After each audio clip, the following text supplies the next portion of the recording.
आज जिस मूवी के बारे में हम बात करने वाले हैं उसका नाम है इनसाइड आउट।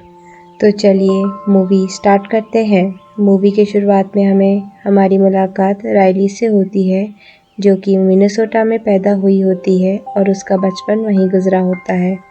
और उसके हेड के अंदर 5 इमोशंस होते हैं और वो उसके एक्शंस और मेमोरीज बनाते हैं। और सबसे इम्पॉर्टेंट मेमोरीज होती हैं कोर मेमोरीज, जो कि पावर आइलैंड बनाती हैं और उसकी पर्सनालिटी झलकाती है। जॉय होती है हैप्पीनेस की रिस्पॉन्सिबल, फियर उसे सेफ रखता है, डिस्गस्ट उसे पॉइजन होने से बचाती है, एंगर उसकी लाइफ फेयर बनाता है, पर सैडनेस का ज़्यादा कोई इम्पोर्टेंट पार्ट नहीं होता, जिसकी वजह से वो इग्नोर होती है। राइली अभी 11 साल की हो जाती है और अपने पेरेंट्स के साथ सैन फ्रांसिस्को मूव कर जाती है। राइली खुश नहीं होती क्योंकि उसे अपना घर और फ्रेंड्स छोड़ के एक नए सिटी में सेटल होना पड़ता है। जॉय अपनी पूरी कोशिश करती है उसे खुश रखने की। दूसरे दिन राइली स्कूल जाने के लिए तैयार होती है और जॉय सैडनेस को एक सर्कल के अंदर खड़ा कर देती है और उससे बोलती है कि यहाँ से बाहर ना निकले और कोई मेमोरीज को टच ना करे, क्योंकि उसके टच करने से मेमोरीज सैड और ब्लू हो जाती है। राइली मिनेसोटा और अपनी लाइफ के बारे में टीचर से बात करती है, पर जॉय एक हैप्पी मेमोरी लाती है जिससे सैडनेस छू लेती है और राइली अचानक से रोने लगती है अपने क्लास के सामने। और उसी समय एक कोर मेमोरी क्रिएट हो जाती है। जॉय जिसे सैड मेमोरीज पसंद नहीं होती, वो उस कोर मेमोरी को फेंकने की कोशिश करती है और सैडनेस उसे रोकने की कोशिश करती है, क्योंकि वो एक कोर मेमोरी होती है।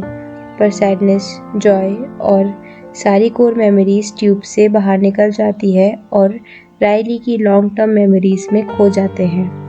जॉय और सैडनेस अब लॉन्ग टर्म मेमोरी में पहुंच जाते हैं, जो कि छोटी मेमोरीज होती हैं जो राइली से समय समय पे भूल जाती है।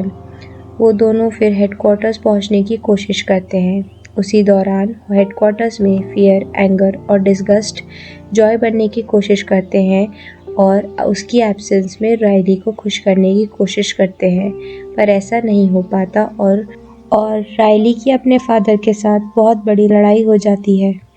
उसके फादर उसे रूड बिहेवियर करने की वजह से उसे अपने रूम में जाने को बोलते हैं। उस रात उसके फादर आके उसे खुश करने की कोशिश करते हैं मंकी की आवाज़ निकाल के, पर कोई फ़ायदा नहीं होता क्योंकि राइली अपने इमोशंस पे काम नहीं कर पा रही होती है और उसका गूफबॉल आइलैंड टूटने लगता है, जिससे देख के सैडनेस बोलती है कि जॉय तुम्हें हेडक्वार्टर्स में जल्दी पहुंचना होगा, क्योंकि उसके बिना राइली ज़्यादा देर तक का नहीं टिकेगी।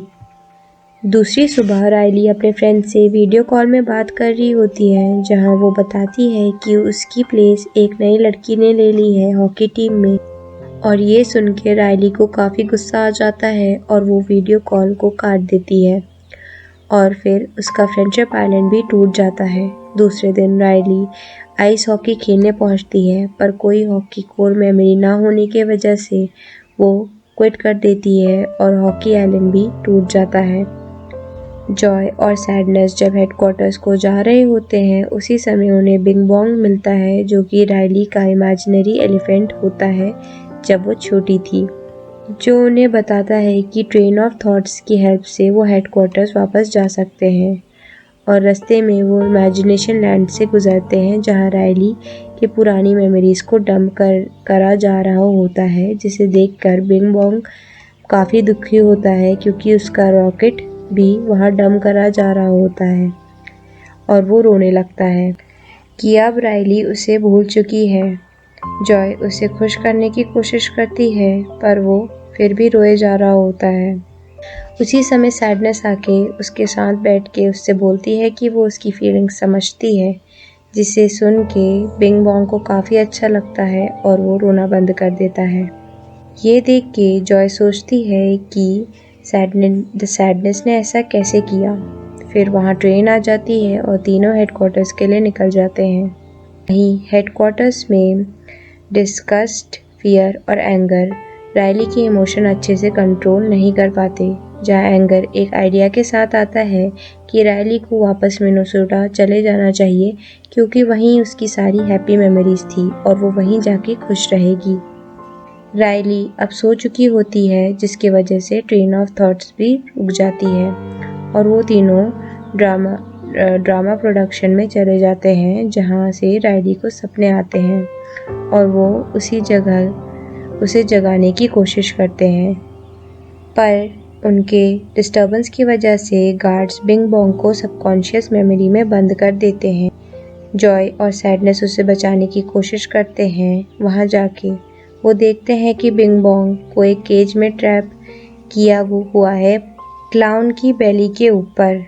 जॉय बिंग बोंग को वहाँ से छुड़ाती है पर उसी दौरान क्लाउन को जगा देती है और वो उनका पीछा करते लगता है और ड्रीम प्रोडक्शन में घुस जाता है।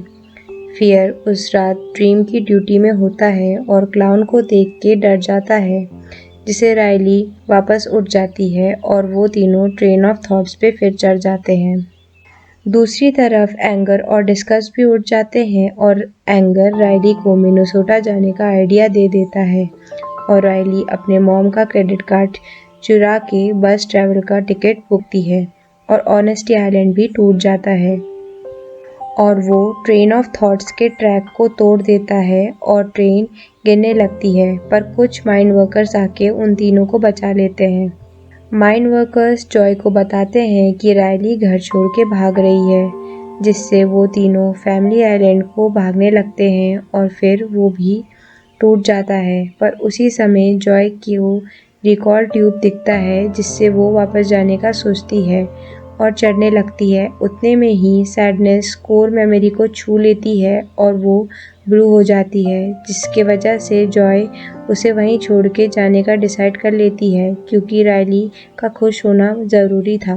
पर ट्यूब टूट जाता है और जॉय और बिंग बोंग मेमोरी डंप में गिर जाते हैं। जॉय वहाँ से बाहर निकलने की काफ़ी कोशिश करती है पर निकल नहीं पाती और फिर कोर मेमोरीज़ को पकड़ के रोने लगती है और वो सैड मेमोरीज़ को देखती है जब रायली एक हॉकी का गेम हारी थी और उसे समझ में आ जाता है कि सैडनेस की वजह से उसके पेरेंट्स और फ्रेंड्स उसकी हेल्प करने आए थे। वो बिंग बोंग के साथ वापस रॉकेट में बैठ के जाने लगती है पर रॉकेट बीच बीच में रुक जाता था, तो बिंग बोंग वापस डंप में कूद जाता है और जॉय लॉन्ग टर्म मेमोरी में वापस पहुंच जाती है। जब जॉय वापस देखती है तो वो बिंग बोंग को देखती है जिसने ऑलरेडी रायली के लिए सैक्रिफाइस कर दिया था। जॉय अब सैडनेस को ढूंढने जाती है और उसे वापस चलने को बोलती है, पर सैडनेस को ऐसा लगता है ये सब उसकी वजह से हो रहा है और वो इमेजिनेशन लैंड के अंदर घुस जाती है। वहाँ जाके जॉय को रायली का इमेजिनरी बॉयफ्रेंड मिलता है जो कि उसके लिए मरने को भी तैयार होता है। वो उसकी हेल्प से एक लैडर बनाती है और सैडनेस को लेके हेडक्वार्टर के ग्लास पे आ जाती है। उसी दौरान रायली के पेरेंट्स घर आ जाते हैं और टेंशन में आ जाते हैं कि रायली अभी तक घर नहीं आई। वहीं हेडक्वार्टर्स में उन तीनों को रियलाइज़ होता है घर से भागने का प्लान बुरा था, पर एंगर अब उसी आइडिया को रायली के दिमाग से नहीं निकाल पाता और वो बस में चढ़ जाती है। इसे देख के एंगर को काफ़ी गुस्सा आता है जिसकी वजह से उसके सर से आग निकलने लगती है और डिस्गस्ट उसके हेल्प से ग्लास को मेल्ट कर देती है और सैडनेस और जॉय को अंदर ले आती है, जहां जॉय बोलती है कि ये आइडिया बस सैडनेस ही उसके दिमाग से निकाल सकती है और उसे आइडिया को निकालने को कहती है और सैडनेस उसे आइडिया को निकालने में कामयाब होती है और रायली वापस घर चली जाती है। अब जॉय उसे सारी कोर मेमोरीज टच करवाती है जिसकी वजह से वो अपने पेरेंट्स से इमोशनल होके बोलती है। वो मिनेसोटा वापस जाना चाहती है, अपने फ्रेंड्स और ओल्ड हॉकी टीम को मिस करती है और वो उसे हग कर लेते हैं जिससे एक येलो और ब्लू कोर मेमोरी बनती है जो कि हैप्पी और सैड होती है। रायली अब 12 साल की हो गई होती है। सैडनेस अब सबके साथ इक्वली काम करने लगती है और कोर मेमोरीज मिक्सचर होती हैं इमोशंस का। और रायली पर न्यू फ्रेंड्स और नया घर होता है। उनका कंट्रोल रूम भी बड़ा हो गया होता है नए आइलैंड्स के साथ। और कंट्रोल रूम के पैनल पे एक प्यूबर्टी का बटन भी लगा होता है। ये सब देख के सारे 5 इमोशंस साथ आ जाते हैं और फिर रायली हॉकी खेलने चले जाती है और इसी के साथ मूवी एंड हो जाती है। अगर आपको हमारी वीडियो पसंद आई तो इसे लाइक एंड सब्सक्राइब करें। Thank you for watching.